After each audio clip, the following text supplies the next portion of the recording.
Hi, it's Kirk Harnack, and I'm here with John Peluso of Peluso Microphone Lab. We're talking about the amazing design and technology that goes into high-quality recording microphones. John, welcome in. How are you? I am great this morning. It's good to see you. Good to see you. We met a couple days ago at a little soiree for NAMM, right? And you were there. I met some of your people, and we're going to talk to them too. But your company does microphones. Tell me about Peluso Microphone Lab. Well, I've been servicing microphones for nearly 50 years, and see all the potential defects and design flaws in a lot of the vintage microphones. Of course, they were great at the time, but technology has changed.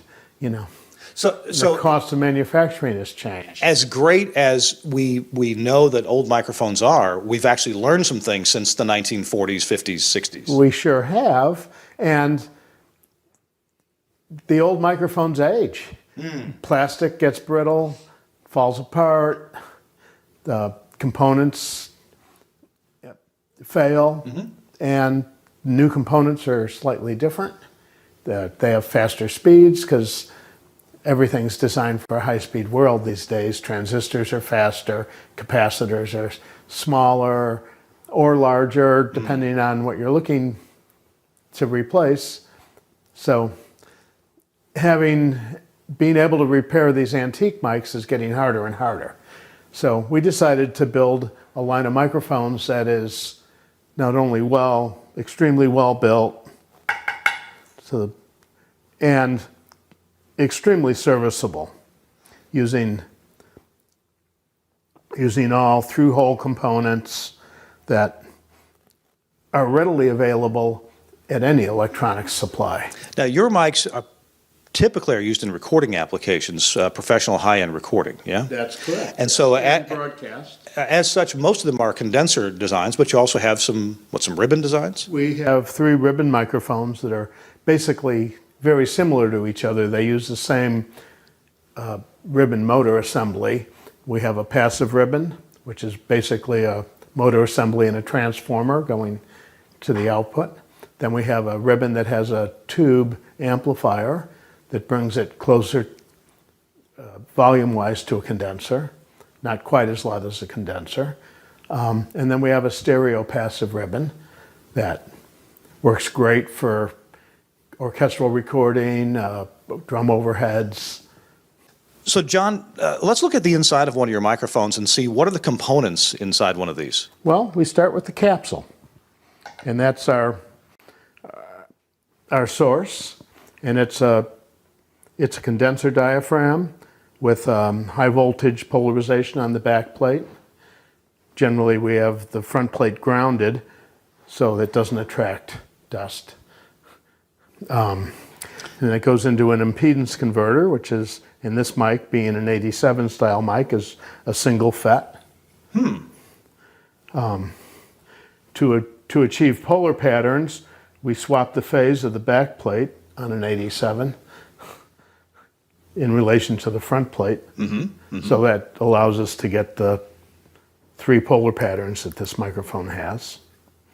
And our basic design philosophy is total repairability. So we use off-the-shelf parts that any engineer can buy at a local.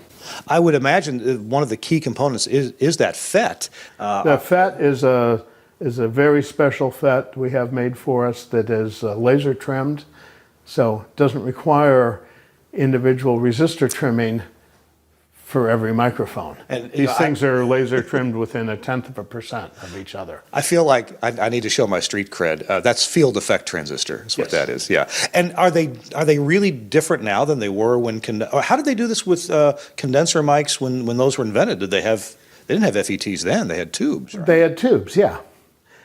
So the impedance converter would be a vacuum tube. And that vacuum tube is, brand new, is going to work fine. So after the FET stage, what's the next stage before this transformer? The FET literally drives the transformer. Oh, it does. Okay. The rest of this is just for the filtering for voltages, taking the phantom power and providing it at almost full voltage to the back plates of the capsule for polarization. So when you say high voltage polarization, you're talking about 48 volts? Yes, 48 Okay. volts. Okay. Our tube mics polarize at 120 to 180 volts. Do they have an external power supply? Or is Yes. It there? Okay. They would use an external power supply providing filament voltage and high voltage for the plate of the amplifier and polarization to the capsule. How critical is the 48 volts? In other words, I've seen some phantom circuits that were much lower than 48. Well, in a microphone like this, it doesn't have a DC to DC converter. 48 volts is very critical. Okay. You know, this microphone will run down to about 24 volts before it shuts itself off, but you lose a lot of noise performance. Now, you have quite a few microphones in your line that have the same basic shape. You know, they have a large area for the electronics, and they have a condenser capsule on the top. What differentiates different models that are condenser, have roughly the same shape of the body? What's the difference in these different mics? The difference is we make, in this particular body shape, we make a solid state version, which is the 87, and we make a tube version, which is the 67, which was the predecessor to this microphone. Well, I can't help but notice this other microphone looks quite a bit different on the inside. Tell me what's going on here. Yeah, this is our tribute to the famous Neumann U47, which was one of the first readily available high-quality condenser mics. It came to the market in the U.S. in the early 50s, and it uses one of the particular characteristics of an original 47 is a steel envelope tube, and steel envelope tubes have a wonderful second harmonic content that adds a musicality to the sound, where other tubes, glass tubes, don't have that rich harmonic content. They're cleaner, they're more pristine. But we're trying to replicate a microphone from the 50s. We want it to sound like a 50s microphone. I find it pretty interesting that a lot of the electronics that were developed in the 40s, 50s that used tube technology, it's such a happy happenstance that the technology they were using does have a musicality to it anyway. Yes. What a happy coincidence that they weren't fighting some of the problems that maybe we fight now with solid state, that a lot of the components that they chose and used, and I'm thinking about even things like a Teletronics compressor, a lot of happy circumstances there that people find very appealing. Yes, yes.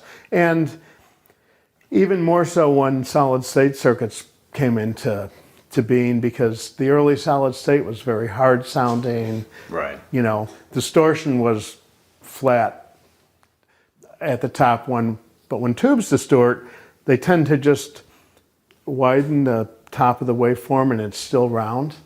So that's creating, you know, nice even second harmonics, where if it goes flat like in a solid state device, that's creating harsh third harmonics.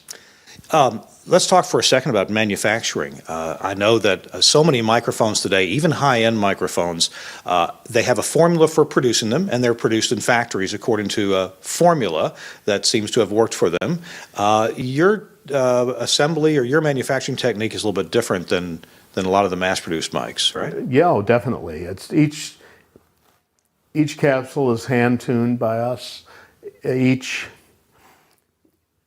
circuit board is hand-stuffed by one of the three of us, and it's all anechoically tested at the end. Every microphone, every microphone is anechoically tested. We don't actually have an anechoic chamber, but we have a time domain spectrometer, which I like to call my time machine, and it only hears the exact frequency at the exact microsecond it's hitting the diaphragm. So it ignores everything else in the room. And this technology was developed by NASA to make anechoic measurements on things too large to put in a chamber, like the space shuttle. Yeah. Wow. Hey, if there's one more thing you could tell us before we finish up here, I understand that you had some inspiration and maybe some information passed along from an engineer. A physicist engineer, Werner Ruwalds, and he was a physicist at Neumann during World War II. While George Neumann was developing NiCad batteries, the SS took him from his home in Latvia and brought him to Berlin and put him in Neumann to develop microphones that sound natural for all the broadcasts. And I ran a stereo mastering lab, Chicago Stereo Mastering, for him. And he would come after he was brought here under Operation Paperclip, which brought scientists and engineers and physicists from Germany after the war, and placed in Shure Brothers to work on tape heads, which he was also an expert in. Wow. And the U.S. was, at that time, very interested in the tape recording technology and how to improve it and move from wire recorders to tape recorders. So he would come back after his shift at Shure Brothers, and he would want to talk about microphones. And at the time, I was fairly fluent speaking and reading in Germany. Unfortunately, most of that goes away if you don't use it for 40 years, but I can still read German. So he would bring his Neumann design manual in, which I still have, and, his data, all in German. And we would talk about it. He would talk about, what's important and what isn't important in designing a capsule and in designing a microphone. And I spent 2 years, 6 or 8 hours a night sitting around listening to him.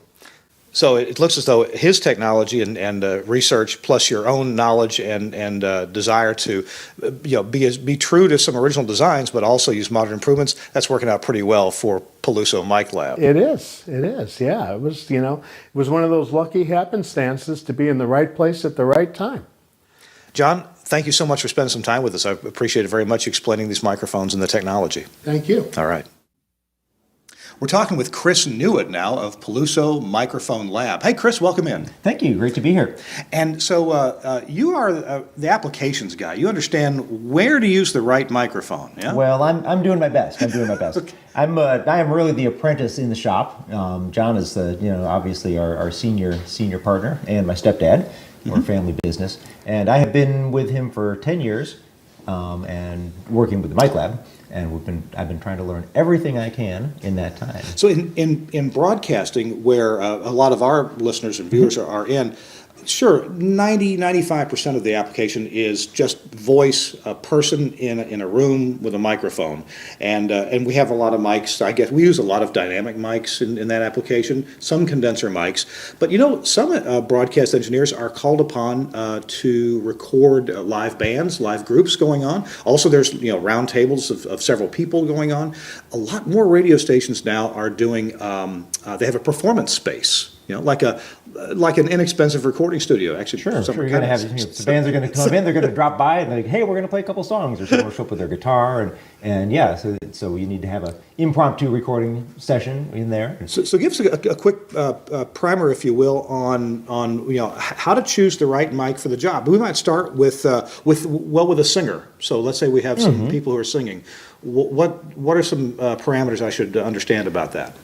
Well, for singing, a nice large diaphragm condenser, you can't go wrong with a great condenser like that. And if you're in the studio, you might be trying to select just the perfect mic for the voice. But if you have your radio set up, you might just have something like an 87, a very very traditional studio workhorse microphone. It would be great on almost any singer. And it's also great for broadcasting. Most of NPR uses 87 style microphones, and so a mic like that is great for singing and for broadcasting for voice. John mentioned earlier that the 87 mic has 3 different polar patterns. How would an engineer? What's a rule of thumb for picking the right polar pattern for a voice performance? Well, polar pattern kind of has to do with what you're hearing, what the microphone is hearing. If you have the 2 sides of the capsule in phase with each other, it will pick up everything all the way around.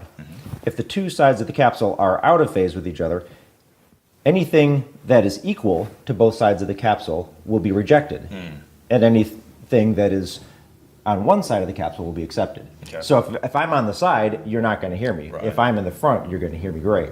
And that is a great tool, because with that you can reject part of the room. You can have this microphone pick up the voice, but not pick up the instrument. Or if I don't want to hear you, I could be here, and then you hear me, but you don't hear you. And then you can do kind of a split, which is the cardioid pattern, where you'll hear a lot in the front and not much in the back. And that's kind of the cardioid is a very common pattern that most microphones would normally ride in. Okay. I always think of condenser mics as being very precise and in a circular pattern, pick up everything in the room really well. May Yes. or may not be what I want. Compare that with a ribbon mic. Now, actually, that was the first mic I used at the tender age of 15, getting started in radio, a DX77 from RCA. But you've got a ribbon mic right here. Tell me about it.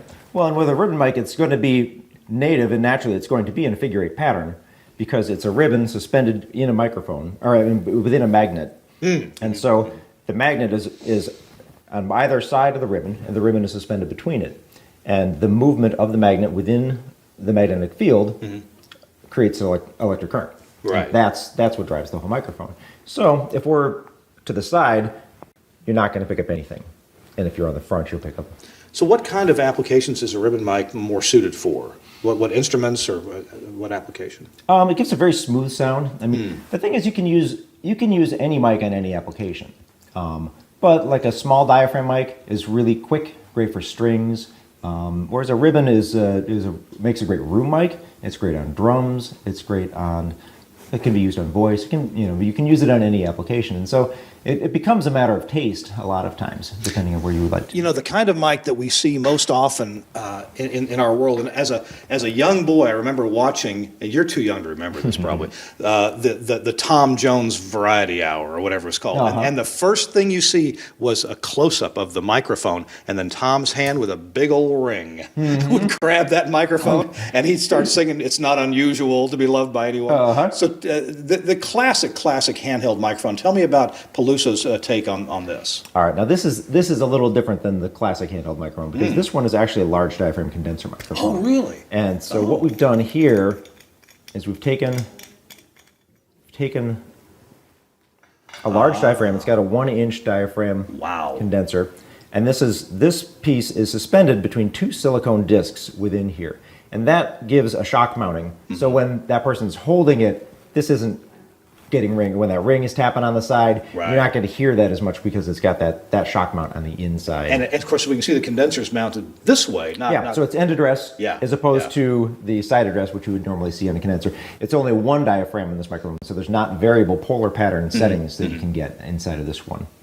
And then it's got, this particular mic has a pad you can use. You use the pad, it lowers the gain down. It would match more. So for Tom Jones, you'd pad it down. You better pad that down. Yeah. And then it would match a dynamic mic that everybody's familiar with. It also has high end and low end roll off switches, so you can kind of attenuate the high end or the low end. And depending on what room you're in or the characteristics of the person's voice, you might want to do that. I noticed something really significant here. These switches are all inaccessible to the average user. They will not be accidentally switched while the mic is in use, being that they're underneath the head grill. So, that is. You take it apart, you set it, but they're all right there to be. As a broadcast engineer, I'm loving that. What's this switch doing? And this is a phantom-powered microphone, right? Yeah, it takes 48 volt. So it doesn't require an external power supply. It's just normal phantom power. Normal phantom power. Yeah. Cool. So if it was running wireless off a dongle, the dongle would have to provide the 48 volt. Chris, if people want to see videos of your mics in use, I think your website's a good place to go. You can start at our website, PelusoMicrophoneLab.com. PelusoMicrophoneLab.com. We'll put in the lower third here. You can find us on Facebook. You can find us a YouTube channel. Just search Peluso Microphone Lab. Chris Newitt, thanks very much for being with us. I appreciate it. Thanks for having us in today. Appreciate it.